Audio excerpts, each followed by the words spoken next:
Hysteroscopy क्या होती है? हिस्ट्रोस्कोपी एक पतली सी दूरबीन होती है जिसको हम लोग वजाइना के थ्रू इंट्रोड्यूस करते हैं इनसाइड द यूट्रस।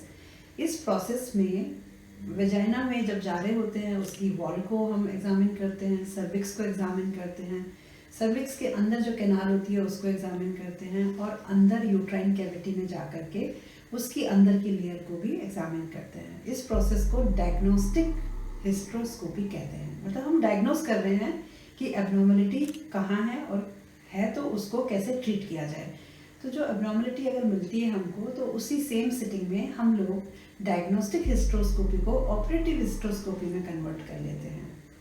आइए जानते हैं कि कौन से इंडिकेशन होते हैं जब हिस्ट्रोस्कोपी एडवाइस की जाती है।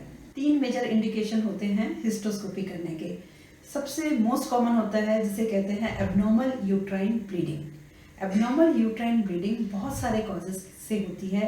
एक तो आपके अंदर की जो मेम्ब्रेन होती है यूट्रस की वो थिक हो गई, या उसमें कोई पॉलिप है, या कोई फाइब्रॉइड है, या फिर प्रेगनेंसी के बाद अबॉर्शन हो गया हो और उसका प्रोडक्ट वहाँ पे चिपका हुआ है जो सिंपली किसी प्रोसीजर से नहीं निकल रहा है, ओल्ड प्रोडक्ट है।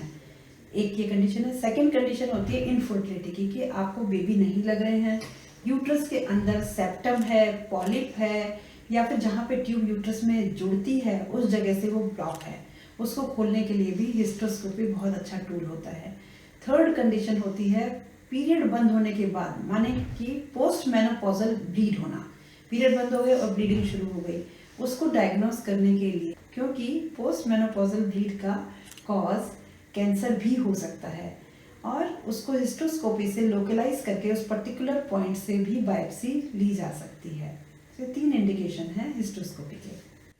एक रेयर कंडीशन और होती है जिसको कहते हैं डिस्प्लेस्ड इंट्रा यूट्राइन डिवाइस। मतलब कॉपर टी आपका इधर उधर चला गया है, जो जिसकी टेल नीचे से पकड़ के हम निकाल देते हैं, वो टेल मिस हो गई है और कहीं किसी वॉल में जाकर के वो यूट्रस के चिपक गया है, उसको निकालने में। और एक कंडीशन होती है जब यूट्रस की दीवारें आपस में चिपक जाती हैं, जिसको यूट्राइन सिनीकिया कहते हैं।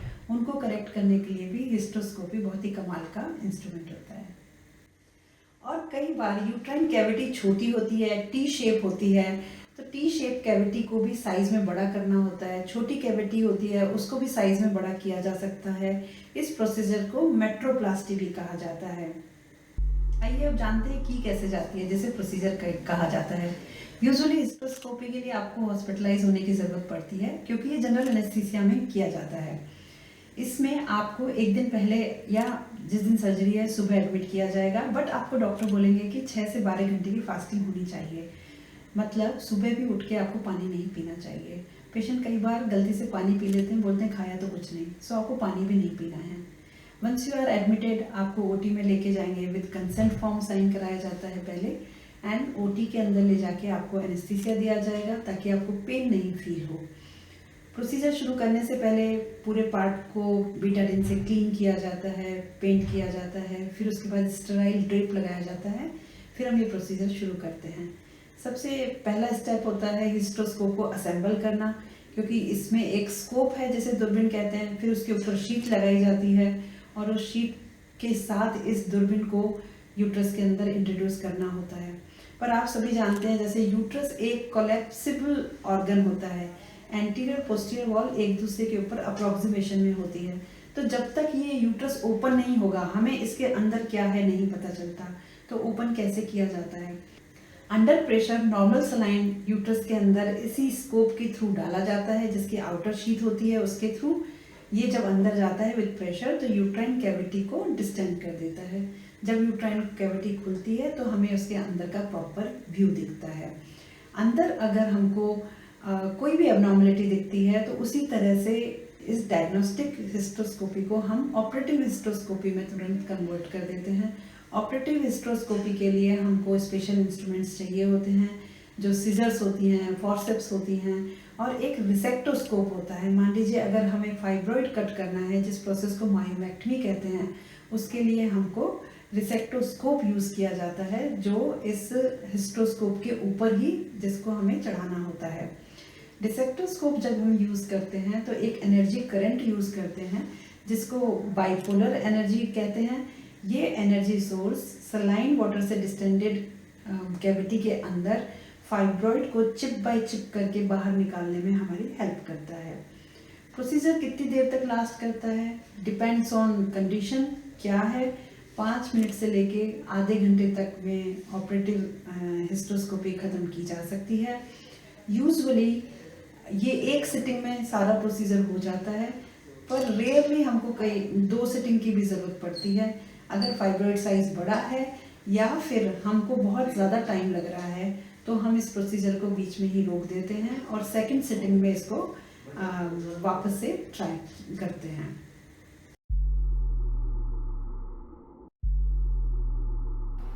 ये कैमरा हेड है and this is camera. So camera इसके कैमरा हेड पे लग जाएगा और ये डिस्टल एंड है जो ऑर्गन को, इंटरनल ऑर्गन को दिखाता है। सो ये इस पे कनेक्ट कर देते हैं, ये कनेक्ट हो गया। अब इसमें यहाँ लाइट सोर्स लगाएंगे सो दैट अंदर अंधेरा होता है, हमें लाइट दिखे ऐसे, ठीक है। यूट्राइन कैविटी सॉलिड कैविटी है ना, थिन लेयर होती है, तो उसको डिस्टेंड करने के लिए एक डिस्टेंशन मीडियम यूज़ होता है जिसको यहाँ टच कर देते हैं।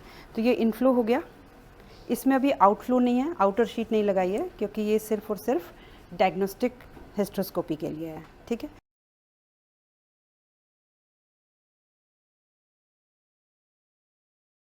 ऐसे इसमें नॉर्मल सलाइन का फ्लो आता है और इस नॉर्मल सलाइन के कारण यूट्राइन कैविटी डिस्टेंट होएगी। ये सामने आप देख रहे हैं पॉलिप है यूट्रस के अंदर, खूब सारे पेशेंट प्रेग्नेंट नहीं हो पा रही थी, तो अब हम इसको हिस्टोस्कोपी के हेल्प से इन पॉलिप्स को निकालेंगे। इसको पॉलीपेक्टमी सर्जरी कहते हैं।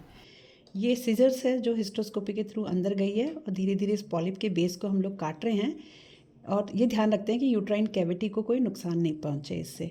पॉलिप निकल जाने के बाद पेशेंट बहुत आसानी से प्रेग्नेंट हो गई और बेबी को डिलीवर किया। ये पॉलिप है जिसको हमने इनके अंदर से निकाला है।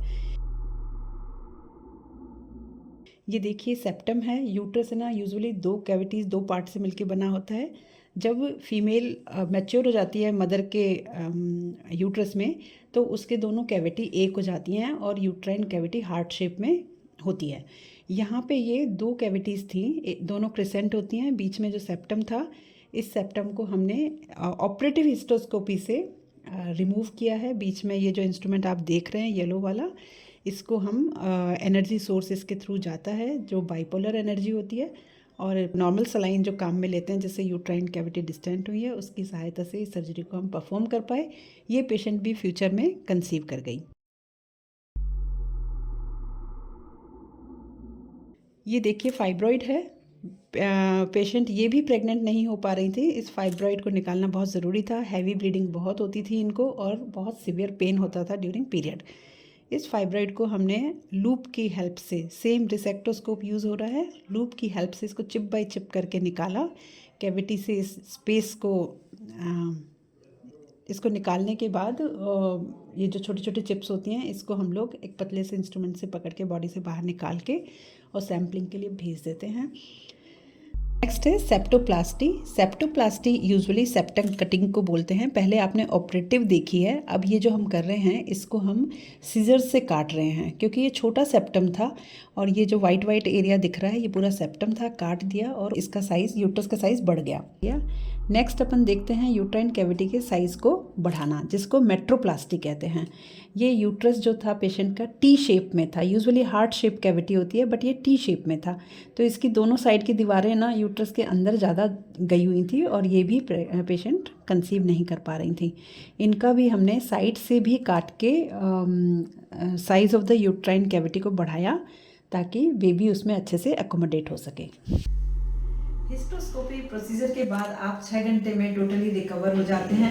बेड रेस्ट की ज़रूरत नहीं पड़ती है, आप अपने घर के डेली काम कर सकते हैं, कोई स्पेशल डाइट की ज़रूरत नहीं होती है, आपके बॉडी पे कहीं पे भी स्टिचेस नहीं आए हुए होते हैं, इसीलिए और ब्लड लॉस भी ज़्यादा नहीं होता, इसलिए हम लोग बेड रेस्ट भी एडवाइस नहीं करते हैं। आपको अगर प्रोसीजर सुबह हुआ है तो by the evening can be discharge with given medicine. जो मेडिसिन दी जाती हैं बेसिकली आपको एंटासिड की होती हैं या कॉन्स्टिपेशन नहीं हो जाए प्रोसीजर के बाद, वही मेडिसिन दी जाती हैं। एंटीबायोटिक यूजुअली हम देते नहीं हैं अनटिल अनलेस आपके वेजाइनल इन्फेक्शन है या फिर यूट्रस के अराउंड इन्फेक्शन है। सो इन कंक्लूजन, हिस्ट्रोस्कोपी बहुत ही यूज़फुल इंस्ट्रूमेंट है जिससे हम यूट्रस के अंदर अगर कोई एबनॉर्मलिटी होती है उसको ट्रीट कर सकते हैं। जब हिस्ट्रोस्कोप इन्वेंट नहीं हुआ था तब यूजुअली इन प्रॉब्लम्स के कारण यूट्रस ही निकाल देने का प्रोसीजर ऑप्शन बचता था। आजकल ये एक तरह से यूट्रस प्रिजर्विंग सर्जरी भी हो गई है, साथ में फर्टिलिटी एनहेंसिंग सर्जरी हो गई है, प्रिसीजन बढ़ गया है। मान लीजिए जैसे अगर डाउट हो रहा है कि यूट्राइन कैंसर तो नहीं है तो हिस्ट्रोस्कोप से जाके एक पर्टिकुलर जगह की बायोप्सी ली जा सकती है, तो वो मोर प्रिसाइज हो गया। ओल्डर टाइम में ब्लाइंड डीएनसी होती थी, उस पर्टिकुलर जगह से सैंपल आया नहीं आया पता ही नहीं चलता था और कई बार कैंसर लेटर स्टेज पे डायग्नोस होते थे। So hysteroscopy is painless procedure, very simple, no bed rest is required and hospitalization भी आपको ज़्यादा ज़रूरत नहीं पड़ती है इसकी।